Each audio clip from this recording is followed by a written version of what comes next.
తిరుపతి నియోజకవర్గంలోని అధికార పార్టీలో నాయకత్వ లోపం స్పష్టంగా కనిపిస్తోంది. ఇది ప్రత్యర్థులైన వైసీపీ నేతలకు అవకాశంగా మారిందట. చిన్న స్థాయి వైసీపీ నేతలు కూడా యథేచ్ఛగా దందాలకు పాల్పడుతున్నారంటే తెలుగుదేశం పార్టీలో నాయకత్వ బలహీనత ఏ స్థాయిలో ఉందో అర్థమవుతోంది. బలమైన నాయకుడు లేకపోవడంతో పార్టీ పరిస్థితి రోజు రోజుకు దిగజారుతోందని కార్యకర్తలు అధినేత ముందు ఆవేదన వ్యక్తం చేస్తున్నారు. తిరుపతిలో ఇలాంటి పరిస్థితులు ఎందుకు నెలకొన్నాయి? ఈ సమస్యపై అధిష్టానం ఎందుకు దృష్టి సారించడం లేదు అనే ప్రశ్నలు పార్టీ శ్రేణుల్లో తలెత్తుతున్నాయి.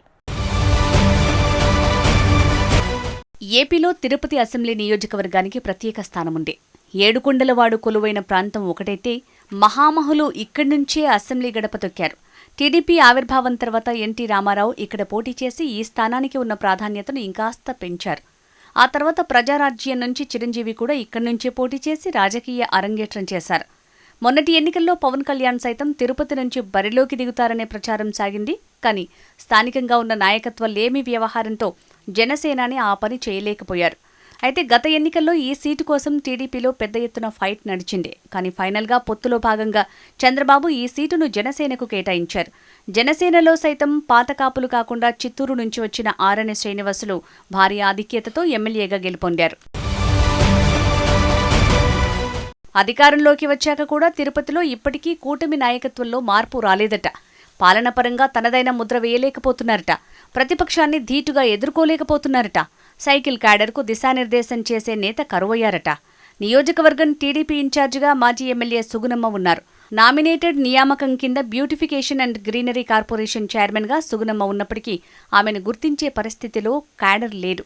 మరోవైపు తిరుపతి నగరానికి సంబంధించి రాష్ట్ర స్థాయి కార్పొరేషన్ పదవులు 4 వచ్చాయి. శాప్ చైర్మన్గా రవినాయుడు, యాదవ కార్పొరేషన్ చైర్మన్గా నరసింహ యాదవ్, నాయి బ్రాహ్మణ కార్పొరేషన్ చైర్మన్గా రుద్రకోటి సదాశివంకు అవకాశం కల్పించారు. ఇక డైరెక్టర్లుగా అనేక మందికి అవకాశం కల్పించారు. వీరిలో టౌన్ ప్లానింగ్ డైరెక్టర్గా విజయ్ కుమార్కు అవకాశం దక్కింది. ఎన్నికల సమయంలో తిరుపతి నియోజకవర్గం ఎమ్మెల్యే టికెట్ ఆశించిన వారిలో జేబీ శ్రీనివాస్, మబ్బుదేవ నారాయణ రెడ్డి, డాక్టర్ కోడూరి బాలు ఉన్నారు. ప్రస్తుతం వీరిలో యాక్టివ్ రాజకీయాలు ఎవరూ చేయటం లేదు. దీంతో క్షేత్రస్థాయిలో తిరుగుతూ కార్యకర్తల సమస్యలు తెలుసుకునేవారే లేరట. దీనికి తోడు పార్టీలో గ్రూపుల గోల మరింత శాపంగా మారిందట. పార్టీ వ్యవహారాల కోసం ఇన్ఛార్జిని మార్చి 3-man కమిటీ వస్తుందని ఆశిస్తున్నారు. కానీ పార్టీ అధిష్టానం ఇవేవీ పట్టించుకోవటం లేదట. దీంతో పార్టీ క్యాడర్ నిరాశ నిస్పృహలోకి వెళ్తోంది. ఇదే అదునుగా భావించి ప్రతిపక్ష వైసీపీ దూకుడు పెంచి వచ్చే నగరపాలక సంస్థ ఎన్నికలకు క్యాడర్ను సమాయత్తం చేస్తోంది. తిరుపతి నియోజకవర్గంలో రాజకీయంగా పైచేయి కోసం మాజీ ఎమ్మెల్యే భూమన కరుణాకర్ రెడ్డి, ఆయన కుమారుడు తిరుపతి వైసీపీ ఇన్ఛార్జ్ అభినయ్ రెడ్డి వ్యూహాత్మకంగా అడుగులు వేస్తున్నారట. తమ అనుచరుల వ్యాపారాల్లో కొంతమంది టీడీపీ వారికి వాటా కల్పించి రాజకీయంగా బలం పెంచుకునే ప్లాన్ చేశారట. దీనికి తోడు కొంతమందిని జనసేన పార్టీలోకి పంపించారనే ప్రచారం క్షేత్రస్థాయిలో జరుగుతోంది. టీటీడీలో అక్రమాలు చోటు చేసుకుంటున్నాయని వైసీపీ ముఖ్య నేతలు టార్గెట్ చేశారట. టీటీడీ చైర్మన్ పాలక మండలిపై విమర్శలు చేయటం మొదలుపెట్టారు. గోశాల ఇష్యూ రాష్ట్ర వ్యాప్తంగా చర్చ అయింది. ఈ దశలో అభినయ్ రెడ్డి కూడా ఎన్నికల్లో కూటమి ఇచ్చిన వాగ్దానాలు అమలు కావటం లేదంటూ హడావుడి చేయటం మొదలుపెట్టారు. అయితే టీడీపీ నేతలు మాత్రం ఇదంతా పోలీసుల వైఫల్యమంటూ పార్టీ కార్యాలయానికి ఫోటోలు పంపడం తప్ప ఎదురుదాడి చేయటం లేదట. 2 నెలల క్రితం అభినయ్ రెడ్డి అనుచరుడైన చైతన్య యాదవ్ ఓ కారు డెకార్స్ యజమానిపై దాడి చేశాడు. ఈ కేసులో హైకోర్టు ద్వారా నిందితుడు ఊరట పొందాడు. పోలీసులు సీరియస్గా వ్యవహరించి అతడిపై రౌడీ షీట్ ఓపెన్ చేశారు. తాజాగా భూమన అభినయ్ రెడ్డి అనుచరుడు YCP social media incharge Anil Reddy వ్యవహారం హాట్ టాపిక్గా మారింది. అనిల్ రెడ్డి పవన్ అనే దళిత యువకుడిని తన కార్యాలయంలో బంధించి కొట్టించారట. సదరు వీడియో బయటికి వచ్చిన వెంటనే పోలీసులు సీరియస్ యాక్షన్ తీసుకున్నారు.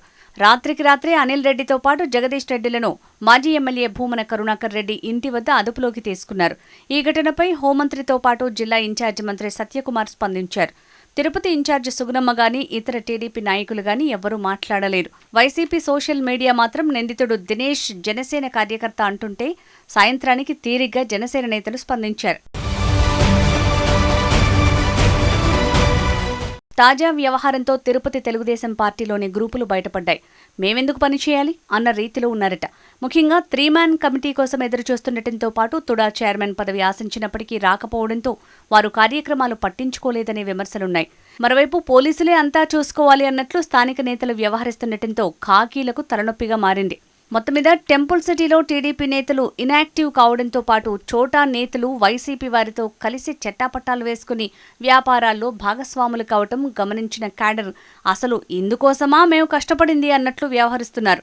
దీంతో తిరుపతికి ఓ బలమైన నాయకుడిని ఇవ్వండి అంటూ అధిష్టానాన్ని క్యాడర్ డిమాండ్ చేస్తున్న పరిస్థితి ఏర్పడింది. చూడాలి పార్టీ అధిష్టానం తిరుపతిపై ఎప్పుడు దృష్టి సారిస్తుందో.